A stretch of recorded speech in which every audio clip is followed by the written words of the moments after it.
ইসরায়েলের দুই বন্ধু তারা তাদের জীবিকা নির্বাহের উদ্দেশ্যে ব্যবসার উদ্দেশ্যে বের হবে, যে অন্য উপত্যকায় গিয়ে তারা ব্যবসা করবে। সংক্ষেপে করে বলি, শিরিক তো আপনি বুঝেন না, আমিও বুঝাইতে পারি না, দেখেন এখান থেকে বোঝেন কিনা। তো তারা দুই বন্ধু তাদের কর্ম উদ্দেশ্যে, তারা ব্যবসার উদ্দেশ্যে বের হয়ে গেল। খাওয়া দাওয়া খুব কষ্ট, বহু জনপদ পাড়ি দিতে হয়। তারা যেখানে যাবে, যেমন আজকে আমি এখানে আসতে সুবহানাল্লাহ, কত জায়গা পার হলাম, কত শহর জেলা উপজেলা পার হয়েছি, সুবহানাল্লাহ ওয়া বিহামদিহি সুবহানাল্লাহ। তারাও তাদের যুগে যে জনপদ যেখানে জনবসতি ছিল তারা পার হচ্ছিল। একটা পর্যায়ে তারা এমন একটা জাতির সামনে, জনপদের সামনে উপস্থিত হয়। যেমন আমি সৌদি আরব থেকে, বাংলাদেশ থেকে ইন্ডিয়া গেলে পাসপোর্ট লাগবে নাকি লাগবে না? ভিসা লাগবে। পাকিস্তান গেলে, ইন্ডিয়া গেলে, নেপাল গেলে, ভুটান গেলে, ইভেন সৌদি আরব, পৃথিবীর যে দেশে যাই উমরা করতে গেলেও ভিসা লাগবে। যেহেতু ওটা আমার দেশ না, নির্ধারিত সীমার বাহিরে, যেখানে আমি স্বাধীন, যেতে আমার কোনো ভিসা লাগে না, আমার পাসপোর্ট লাগে না, আমার একামা লাগে না থাকতে, কারো অনুমতি লাগে না। শুধু আমি লিগেল কোনো অস্ত্র শস্ত্র ভুংভাং ছাড়া, মদ গাঁজা হেনতেন বগিচগি ছাড়া, কোনো মানুষকে উঠাই নিয়ে চলে যাচ্ছি এমন ছাড়া ব্যক্তি আমি। সুন্দরভাবে যদি যেতে চাই, বাংলাদেশের যে কোনো প্রান্তে যাবো, আমার কেউ কিছু বলার নাই। কাগজপত্র লাগবে না। কি লাগবে না? কাগজপত্র লাগবে না।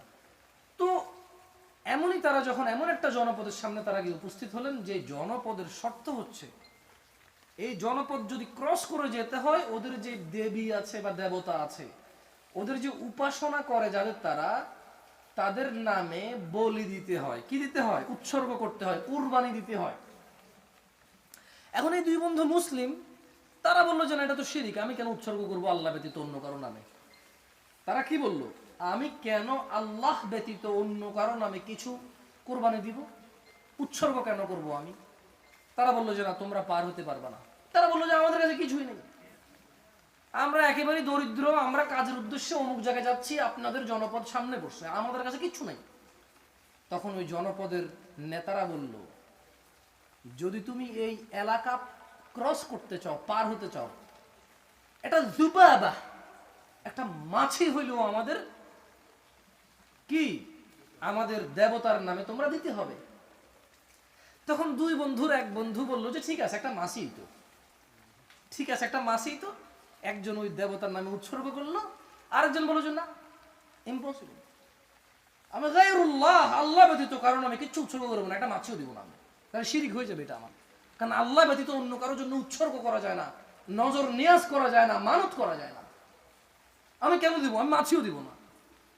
এক বন্ধু উৎসর্গ করে মাছি পার হয়ে গেল, সে জাহান্নামে গেল। আরেক বন্ধু উৎসর্গ না করে তাকে হত্যা করা হলো, সে জান্নাতে গেল।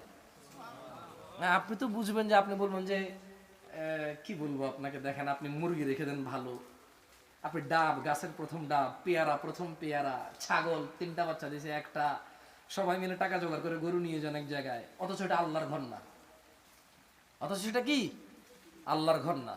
আল্লাহর ঘর ব্যতীত, আল্লাহ ব্যতীত আপনি অনেকের কাছে যান, নজর নেয়াজ নিয়ে, মানত নিয়ে। আপনি মনে করেন যে এমপির কাছে গেলে পিএস লাগে, আল্লাহর কাছে গেলেও কেউ লাগবে। তো ঠিক আছে, যদি কেউ লাগে, এটা হচ্ছে কোরআন, সুন্নাহ এবং রাসূল সাল্লাল্লাহু আলাইহি ওয়াসাল্লাম। আল্লাহ তো শুধু নির্ধারিত করে দিয়েছেন একজনকে, মুহাম্মদ সাল্লাল্লাহু, আর বাকি কারো কোনো সাক্ষী নাই, বাকি কারো কোনো কি নাই, দলিল প্রমাণ নাই। তো শিরিক বোঝানোর জন্য আমি জানি না এই একটা ছোট্ট বনি ইসরায়েলের ঘটনা আপনার কাজে আসবে কিনা। একটা মাছি দিয়েও মানুষ শিরিক করে জাহান্নামে চলে যায়, আর একটা মাছি না দিয়ে হত্যা হয়ে মানুষ জান্নাতে চলে যায়। শিরিক অনেক সেনসিটিভ একটা জিনিস। যে ব্যক্তি শিরিক করে, তার জন্য জান্নাত কি হয়ে যায় জানেন? তার জন্য জান্নাত হারাম হয়ে যায়। যেমনটা আল্লাহ সুবহানাহু ওয়া তাআলা কোরআনুল কারীমে বলেন, আউযু বিল্লাহি মিনাশ শাইতানির রাজীম, ইন্নাল্লাহ, নিশ্চয়ই আল্লাহ, লা ইয়াগফিরু আন ইউশরাকা বিহি ওয়া ইয়াগফিরু মা দুনা যালিকা লিমান ইয়াশা, নিশ্চয়ই আল্লাহ ক্ষমা করেন না যে আল্লাহর সাথে নিজেকে কাউকে শিরিক করে। ওয়া ইয়াগফিরু মা দুনা যালিকা লিমান ইয়াশা, এছাড়া আল্লাহ ক্ষমা করে দিবে, আল্লাহর ইচ্ছা, আল্লাহর মর্জি, আল্লাহর ক্ষমতা, আল্লাহর ব্যাপার।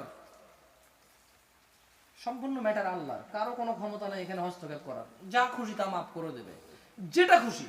পুরো পৃথিবীর মদ একজনে খাই ফেলছে, পুরো পৃথিবীর গাঁজা একজনে খাই ফেলছে, পুরো পৃথিবী তোর কোনো নেকির কাজই নেই। দুনিয়া ঝামেলা ভর্তি, ঝামেলা পরিপূর্ণ, কিন্তু চেষ্টা করছে 5 ওয়াক্ত সালাত আদায় করে ইমানটাকে মেনটেন করার, যথাসাধ্য চেষ্টা করছে ভালো কাজকর্ম করার। তারপরে ভুল হয়ে যায়, মানুষও ও ভুল করে ফেলে, আবার ক্ষমা চায়, আবার ভুল করে, আবার ক্ষমা চায়, আবার ভুল করে। ঈমান নিয়ে সর্বোচ্চ থাকার চেষ্টা করে, মানুষ হিসেবে দুর্বলতা আছে, ভুল করে। শিরিক কখনো করার চেষ্টা করে নাই, আল্লাহর সাথে কারো অংশীদারিত্ব করে নাই, বলছে জীবন চলে গেলে গেছে, শিরিক করবো না। এমন অবস্থা যদি মারা যায়, আল্লাহ তাআলা বলছে যে ওয়াগফিরু মা দুনা যালিকা লিমান ইয়াশা, ক্ষমা করে দেবে, এটা আল্লাহর ব্যাপার, আল্লাহর ইচ্ছা, আল্লাহর শক্তি, আল্লাহর রাজত্ব, যা খুশি তা অপরাধ ক্ষমা করে দেবে, শুধু শিরিক ক্ষমা করবে না। ওয়ামান ইউশরিক বিল্লাহ, এমন ব্যক্তি যে বেঁচে থাকা অবস্থায় শিরিক করেছে এবং মৃত্যুর পূর্বে শিরিক মুক্ত হয়নি, শিরিক করেই মরে গেছে, আল্লাহ বলছে যে ফাকাদ ইফতারা ইসমান আযীমা, নিশ্চয়ই সে মহা অন্যায় রটনা করলো।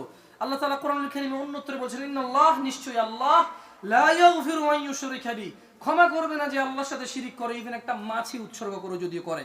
ওয়া ইয়াগফিরু মা দুনা যালিকা লিমান ইয়াশা, এই ছাড়া পৃথিবীর যত বড় পাপ হোক না কেন, আল্লাহর ইচ্ছা, আল্লাহর মর্জি, শাস্তি দিব অথবা ক্ষমা করবে। টোটাল ব্যাপার আল্লাহর হাতে, কারো হাতে কোনো রাজত্ব নেই, কোনো ক্ষমতা নেই। ওমান ইউশরিক বিল্লাহ, নিশ্চয় যে আল্লাহর সাথে শিরিক করলো, ফাকাদ দাল্লা দালালান বাঈদা, সেই সবচেয়ে বেশি পথভ্রষ্ট হলো এই পৃথিবীতে যে আল্লাহর সাথে অংশীদারিত্ব করলো। আল্লাহ তাআলা কোরআনের অন্যত্রে বলছেন ইন্নাহু, নিশ্চয় কেউ, ইন্নাহু মাই, নিশ্চয় ওই ব্যক্তি বা নিশ্চয় কেউ, মাই ইউশরিক বিল্লাহ, নিশ্চয় কেউ যদি আল্লাহর সাথে শিরিক করে, ফাকাদ হারামাল্লাহ, নিশ্চয় আল্লাহ তার জন্য নিষিদ্ধ করে দেন আল জান্নাহ, জান্নাতকে নিষিদ্ধ করে দেন, চূড়ান্ত নিষিদ্ধ। যদি কেউ বেঁচে থাকা অবস্থায় শিরিক করে এবং সে যদি মৃত্যুর পূর্বে এটা থেকে ক্ষমা চায়, তার জন্য এই আয়াত না। যারা শিরিক করেছে, বিদআত করেছে, কিন্তু আল্লাহর কাছে ক্ষমা চেয়ে ফিরে আসছে, তার জন্য এই আয়াত না। কিন্তু যে শিরিক করতেছে, বিদআত করতেছে, শিরিক সেটাকে ইবাদত বেছে নিয়েছে, শিরিককে সেই ইবাদত হিসেবে নিয়েছে এবং সে শিরিক থেকে মুক্ত হয়নি, মারা গিয়েছে, এর জন্য আল্লাহ বলতেছে যে ফাকাদ হারামাল্লাহু আলাইহিল জান্নাহ, তার জন্য আল্লাহ তাআলা জান্নাতকে নিষিদ্ধ করেছেন, ওয়া মাওয়াহুন নার, এবং তার থাকার জায়গা জাহান্নামকে করেছেন, ওয়া মা লিয-যালিমিনা মিন আনসার, এবং জালেমদের জন্য আখিরাতে কোনো সাহায্যকারী নেই। কোন গাউস কুতুব আখিরাতে সাহায্য করতে পারবে না মুশরিককে, কোন দস্তগীর, কোন মুশকিল কুশা, মুশকিল উদ্ধারকারী নেই তাকে জাহান্নামে উদ্ধার করার জন্য, যে আল্লাহর সাথে শিরিক করবে, যে আল্লাহর সাথে অংশীদারিত্ব করবে, এমন কিছু যা আল্লাহর হক। বাচ্চা চাইবে কার কাছে? রিজিক চাইবে কার কাছে? সুস্থতা চাইবে কার কাছে? আসমান জমিনের মালিক কে? মানুষের স্রষ্টা কে? মানুষ কার কাছে ফিরে যাবে? যে মনে করবে মুশকিল উদ্ধারকারী অন্য কেউ, সুস্থতাদারী অন্য কেউ, টিয়া পাখি ভবিষ্যৎ বলতে পারে, টিয়া পাখি আংটি পড়লে ভাগ্য বদল হয়ে যাবে, তকদির পরিবর্তন করতে পারবে, যে এরকম ধারণা করে, তার জন্য দুঃখ এবং আফসোস ছাড়ার কিছু নেই।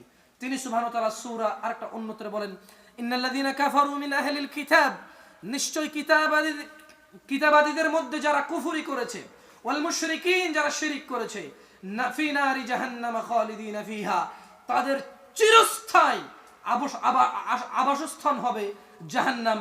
উলাইকা হুম শাররুল বারিয়া, এই পৃথিবীতে পায়খানার বেজনার চাইতে নিকৃষ্ট প্রাণী হচ্ছে তারা, যারা আল্লাহর সাথে শিরক করে।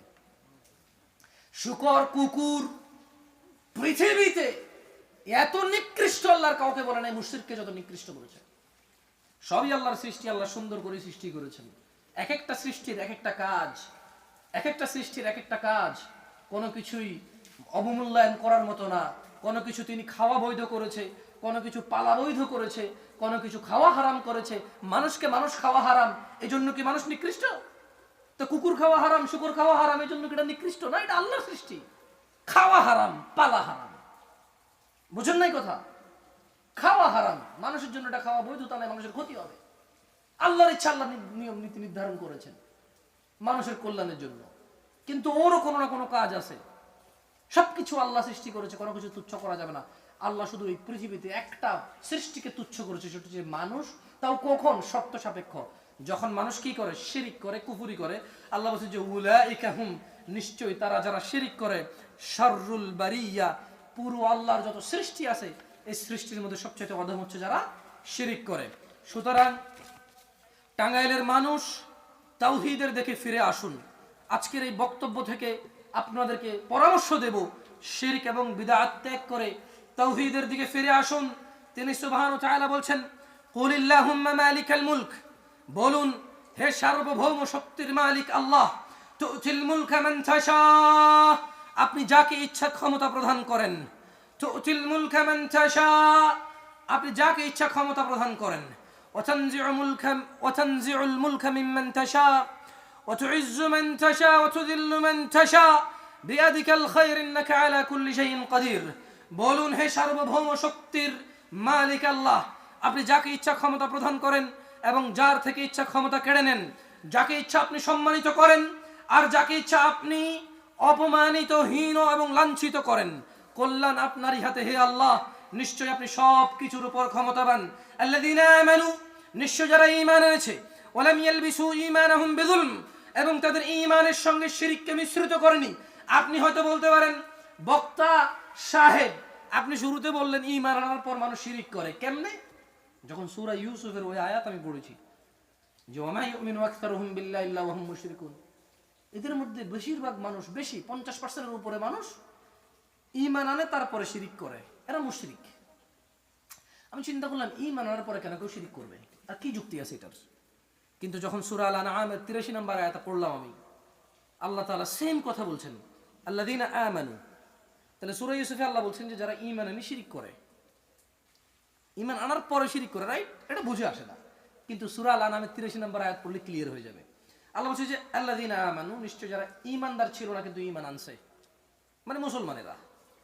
ওয়ালাম ইয়ালবিসু ঈমানাহুম বিযুলম, এদের তো ঈমান ছিল